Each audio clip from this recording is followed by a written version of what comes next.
പ്രിയമുള്ളവരെ നമസ്കാരം. ഞാൻ ഡോക്ടർ ഹരീഷ് ശമ്പക്കര. പ്രാക്ടിക്കൽ മാർഷ്യൽ ആർട്സിൻ്റെ പുതിയൊരു അധ്യായത്തിലേക്ക് സ്വാഗതം. നമ്മൾ ആയോധനകലയുടെ പല വശങ്ങളാണ് സംസാരിച്ചു കൊണ്ടിരിക്കുന്നത്.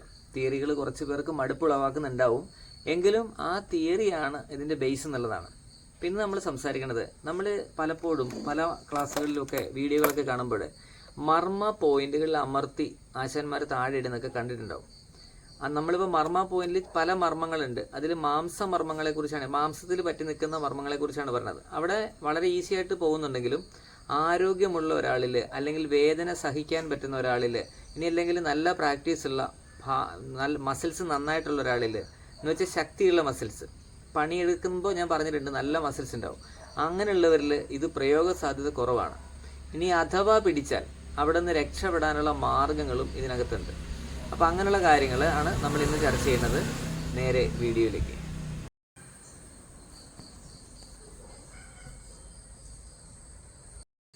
നമ്മൾ പെടലിക്ക് പിടിക്കുമ്പോൾ സാധാരണ ഇതൊരു മർമ്മമാണ്. നമ്മളിങ്ങനെ പിടിക്കുന്നു, കണ്ടോ? അപ്പോൾ ആളെങ്ങനെ ശരിയായ രീതിയിൽ വളഞ്ഞു വരും. പിന്നെ നമ്മൾ കാണുമ്പോൾ ഓർക്ക് ഇത് ചെയ്യാവുന്നത്, ഇത് മസിൽ പവർ ഉള്ള ഒരാൾ ചെയ്യാൻ പറ്റില്ല എന്നുള്ളതാണ് സത്യം.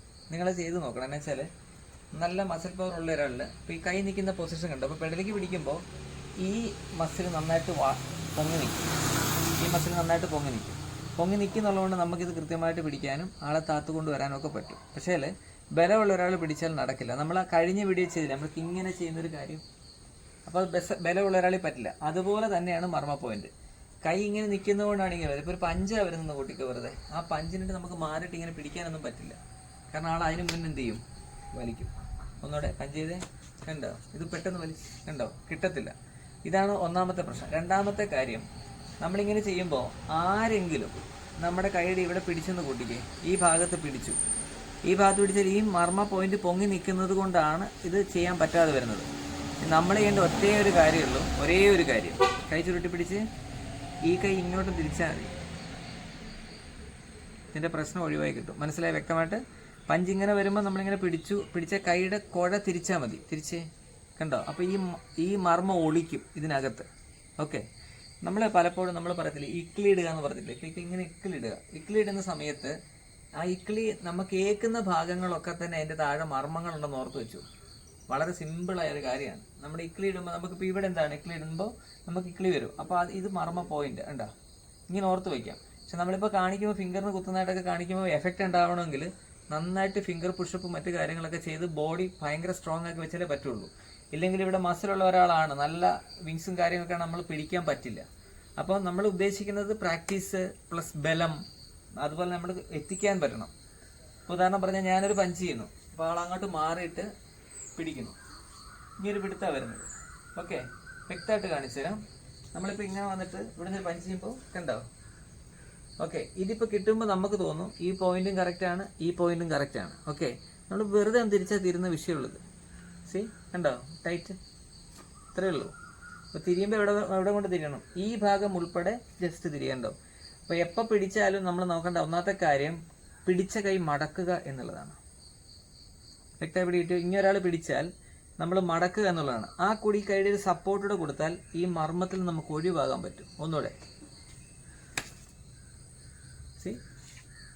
പിടിക്കണം. നമ്മൾ ഇവിടെ കൊണ്ടൊരു സപ്പോർട്ട് ഇങ്ങനെ കൊടുക്കുക വരിക്കും കൂടെ ചെയ്താൽ ഈ മർമ്മത്തിലുള്ള പോയിന്റ് നമുക്ക് എളുപ്പത്തിൽ ഊരിയെടുക്കുക, അടുത്ത ഹിറ്റ് ചെയ്യുകയൊക്കെ ചെയ്യാൻ പറ്റും.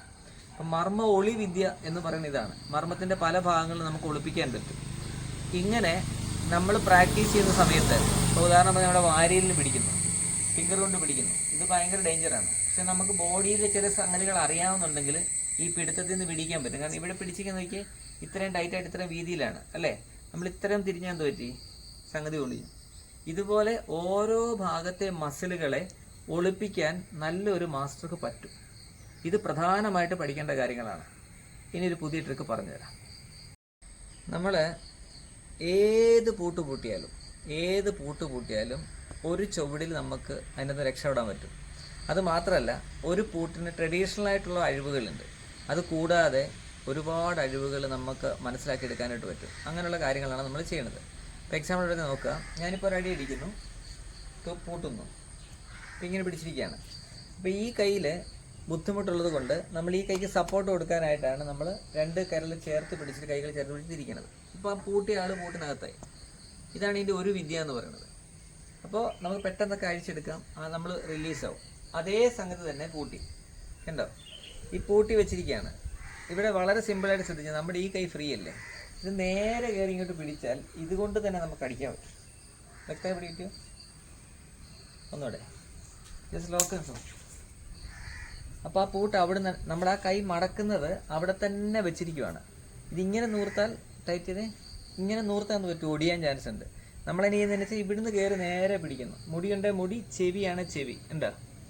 ചിലവർക്ക് മുടിയിൽ എന്ത് ചെയ്യും, ചെവിയിൽ പിടിക്കുമ്പോൾ അവിടെ തല ഇങ്ങനെ നിൽക്കുന്നു നോക്കിയേ, അത് നമുക്ക് ഇങ്ങോട്ട് കയറ്റി അടിക്കാൻ പറ്റും. ഇതാണ് ഓരോ ട്രിക്ക്.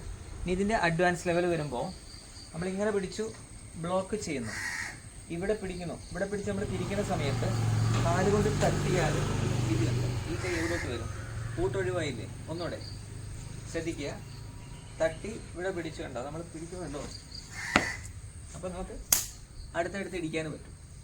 ഇങ്ങനെയുള്ള കുറച്ച് കാര്യങ്ങൾ നമ്മൾ മനസ്സിലാക്കുക. അപ്പോൾ ഇതിനകത്ത് നമ്മൾ ഉദ്ദേശിച്ചത് തട്ടിയിടിയിൽ എന്ന വിദ്യ നമ്മൾ പൂട്ടിനകത്ത് ഒപ്പിക്കുകയാണ് ചെയ്യുന്നത്.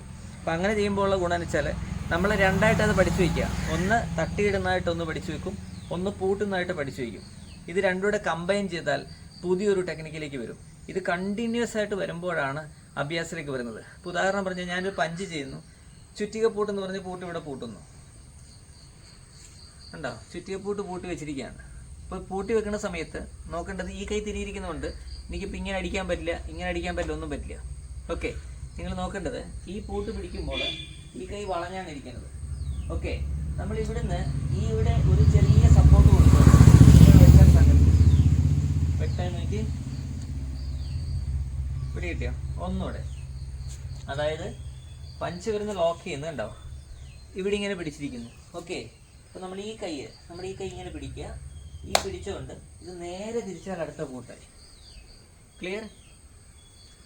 അപ്പോൾ നമ്മളൊരു പൂട്ടിനെ ഇങ്ങനെ പിടിച്ചു വെക്കാവൂ അല്ലെ ഇങ്ങനെ ചെയ്യാവൂ എന്നുള്ള ട്രഡീഷണൽ ആയിട്ടുള്ള സിദ്ധാന്തങ്ങളെയൊക്കെ നമ്മൾ വെട്ടിപ്പൊളിച്ചെഴുതുക.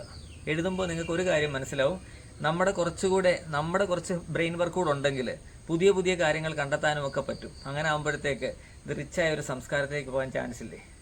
നിങ്ങളുടെ അഭിപ്രായങ്ങൾ എന്തായാലും അറിയിക്കുക. അടുത്ത വീഡിയോയിൽ കാണാം. നന്ദി, നമസ്കാരം.